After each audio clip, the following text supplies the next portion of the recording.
Jean-Yves Tanguy, luthier et archetier à Caen depuis 1984, nous a ouvert les portes de son atelier. Portrait d'un homme passionné par son métier artisanal, ancré dans la tradition, la lutherie. Mais avant tout, comment devient-on luthier ? Je pense que c'est l'amour de la musique. Donc c'est une manière d'entrer dans l'univers de la musique.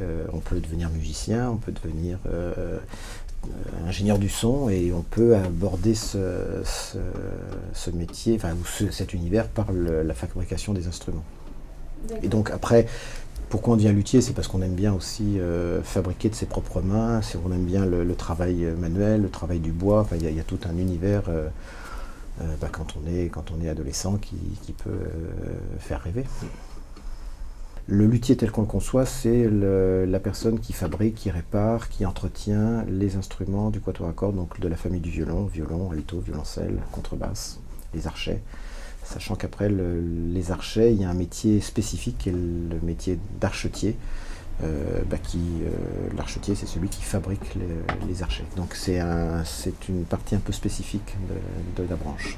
Aujourd'hui, le métier de luthier il doit s'exercer au plus haut niveau. C'est-à-dire qu'il y a de la concurrence partout.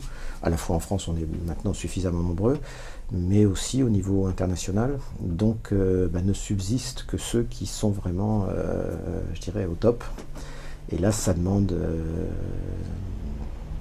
de s'investir beaucoup dans la formation et de ne faire aucun compromis là-dessus. Alors moi, je viens d'univers totalement différent, c'est-à-dire que j'étais parti dans une formation scientifique, donc à un moment donné, j'ai complètement bifurqué. Alors avant de m'installer à Caen, j'ai d'abord appris le métier à la fois à Paris, à l'étranger, en Tchécoslovaquie, puis au contact d'autres luthiers avec lesquels j'ai travaillé. Mais sinon, la manière la plus adéquate aujourd'hui, c'est de faire une école de lutherie. Il y en a une en France, et puis après, il y en a dans d'autres pays européens. C'est des écoles dans lesquelles on reste entre 3 et 5 ans pour apprendre les bases du métier. Et ensuite, on se promène dans les différents ateliers pour perfectionner son art en réparation, en restauration ou en fabrication. Toujours bercé de musique classique, son atelier mélange passion et concentration. Entouré d'instruments, Jean-Yves Tanguy nous en dit plus à propos des pièces sur lesquelles il travaille. Là, on est dans un produit qui appartient à l'ancien temps.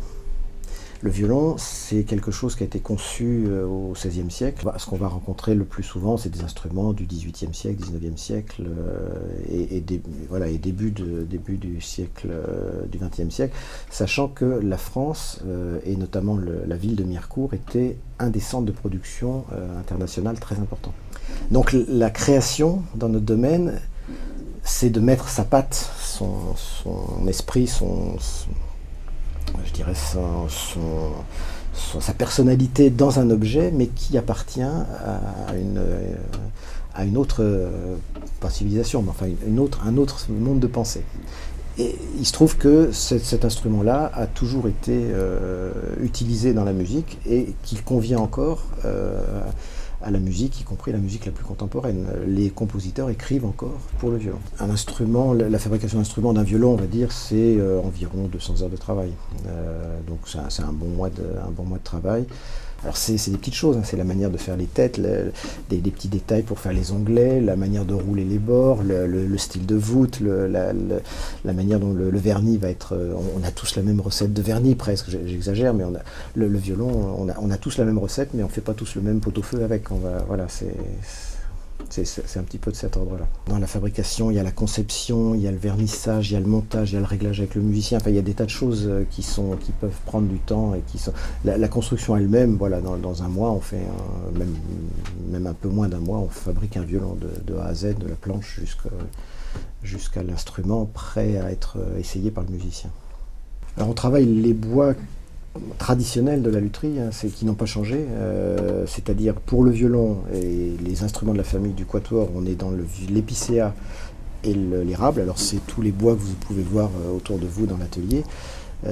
Alors L'épicéa et l'érable, c'est le sapin, donc c'est des variétés assez communes, mais qu'on va chercher dans des endroits bien spécifiques, avec je dirais avec des sols particuliers, avec une altitude particulière.